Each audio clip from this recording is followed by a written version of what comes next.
ఏ ఒక్కరూ కూడా పోటీ పెట్టడానికి అసలు ముందుకే రాకూడదు. ఎందుకనంటే మెజారిటీ లేనప్పుడు కూడా పోటీ పెట్టే కార్యక్రమం జరిగింది, జరుగుతూ ఉంది అని అంటే దాని అర్థం ఏమిటి? అటువైపున వాళ్ళను కొనుగోలు చేసే కార్యక్రమంలో ముఖ్యమంత్రులుగా ఉన్న వ్యక్తులు గ్రీన్ సిగ్నల్ ఇస్తూ ఉన్నట్టు. నిజంగా ముఖ్యమంత్రిగా ఉన్న వ్యక్తి డెమోక్రసీని కాపాడాలి. నిజంగా ముఖ్యమంత్రిగా ఉన్న వ్యక్తి ఎక్కడైనా కూడా ధర్మం, న్యాయం అనే పదాలకు అర్థం తెలిసి ఉండాలి. ముఖ్యమంత్రిగా ఉన్న వ్యక్తి అడుగులు వేసేటప్పుడు సమాజం మనల్ని చూస్తూ ఉంది, మనం ఏం చేస్తూ ఉన్నాము, మనం చేసేది న్యాయము ధర్మంగా ఉందా లేదా అన్నది ఆలోచన చేసి అడుగులు వేయాలి.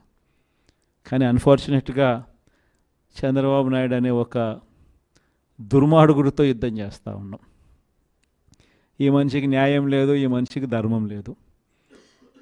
ఈ మనిషి తన స్వార్థం కోసం ఏమైనా చెబుతాడు, తన స్వార్థం కోసం ఏమైనా చేస్తాడు. అలాంటి వ్యక్తితో మనం యుద్ధం చేస్తూ ఉన్నాం. ఈరోజు జరగబోయే ఎన్నిక కూడా ఇంచుమించు అలాంటి ఎన్నికే జరగబోతూ ఉంది. ఈరోజు ఆశ్చర్యకరమైన విషయం ఏమిటంటే రాష్ట్రంలో కూడా ఎన్నికలు జరిగినప్పుడు కూడా ఇదే మాదిరిగానే ప్రజలను మోసం చేసి తాను ముఖ్యమంత్రి అయ్యాడు. ఇదే మాదిరిగా ఎన్నికలప్పుడు నాకు కూడా చెప్పారు, ఆయన సూపర్ 6 అంటా ఉన్నాడు, ఆయన రైతులకు 20,000 అంటా ఉన్నాడు, మనం కూడా 25,000 చెప్తే బాయే కదా, ఆయన నీకు 15,000 నీకు 15,000 నీకు 15,000 నీకు 15,000 అని చెప్తా ఉన్నాడు. ఆ ఇంట్లో తల్లి కనపడితే నీకు 18,000 అని చెప్తా ఉన్నాడు. ఆ ఇంట్లో ముస్లాం ఎవరైనా బయటకు వస్తే నీకు 4,000 నెలకు 48,000 నీకు అని చెప్తా ఉన్నాడు. మరి ఇంత మాదిరిగా ఈ మాదిరిగా ఆయన ఆశ పెడుతూ మభ్యపెడుతూ మోసం చేస్తూ ఈ మాదిరిగా ప్రతి ఇంటికి వాళ్ళ మనుషులను పంపించి వాళ్ళ ఎమ్మెల్యేల చేత వాళ్ళ మనుషుల చేత ఈ మాదిరిగా క్యాంపెయిన్ చేయిస్తూ ఉన్నారు. ఇంత అబద్ధాలను క్యాంపెయిన్ తట్టుకొని మనం కూడా చేయగలుగుతామా ఎన్నికలు?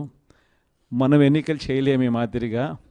మీరు కూడా కాస్త కూస్తూ ఆ మాదిరిగా చెప్పే కార్యక్రమం మీరు కూడా ముందుకు రావాలి అని చెప్పి కూడా నా మీద కూడా చాలా ఒత్తిడి తీసుకొచ్చారు. మన వాళ్ళే, దగ్గర వాళ్ళే, నా కోసమే, మన పార్టీ కోసమే అనే భావనతోనే వాళ్ళంతా కూడా నాకు సలహాలు ఇచ్చారు. కానీ నేను ఒకటే చెప్పిన, మనం అబద్ధాలు చెప్పి ఆ కిరీటం మనం నెత్తిన పెట్టుకుంటే మాత్రం మనకేం సాటిస్ఫాక్షన్ ఉంటుంది?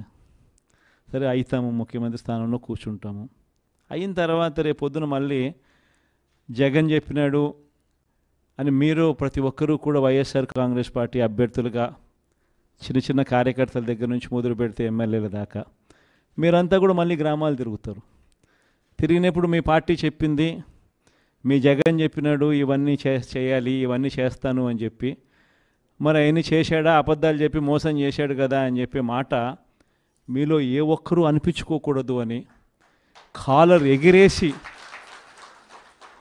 ఎగిరేసి మా పార్టీలో ఉన్న ఏ కార్యకర్త అయినా కూడా, మా పార్టీలో ఉన్న ఏ నాయకుడైనా కూడా ఒక మాట చెప్తే ఆ మాట మీద నిలబడతాం అన్న నమ్మకం, భరోసానే వైఎస్ఆర్ కాంగ్రెస్ పార్టీ అని చెప్పి కాలర్ ఎగిరేసి చెప్పుకునే పరిస్థితి ప్రతి గ్రామంలో ప్రతి కార్యకర్తకు ఉండాలి. దానికోసమే నేను తాపత్రయపడ్డా. అందుకే అబద్ధాలు చెప్పలేకపోయాం. మనం 2019కి ముందు చంద్రబాబు నాయుడు ఇదే మాదిరిగానే 2014లో ఇదే మాదిరిగా చెప్పాడు. అప్పుడు రైతులకు రుణాలు మాఫీ అన్నాడు, పొదుపు సంఘాల అక్క చెల్లెమ్మలకు రుణాలు మాఫీ అన్నాడు, ఇంటింటికి ఉద్యోగం ఇవ్వకపోతే 2,000 రూపాయలు నిరుద్యోగ భృతి అన్నాడు. ఇవన్నీ రకరకాలుగా ఆయన కూడా చెప్పుకుంటూ వచ్చాడు. ఆ రోజుల్లో రుణమాఫీ చెప్పమని చెప్పి నా మీద కూడా ఒత్తిడి వచ్చింది. ఆ రోజుల్లో చేయలేంది చెప్పలేము అని మనం చెప్పలా. ఆ తర్వాత ఎన్నికలు అయిపోయాయి, చంద్రబాబు నాయుడు ప్రభుత్వం వచ్చిన తర్వాత ఆయన అన్ని రకాలుగా అబద్ధాలు చెప్పాడు, మోసం చేశాడు అని ప్రజలకు అర్థమైంది. 2019లో ఆయన డిపాజిట్లు లేకుండా కూడా ఆయన పూర్తిగా పక్కన కూర్చోబెట్టారు.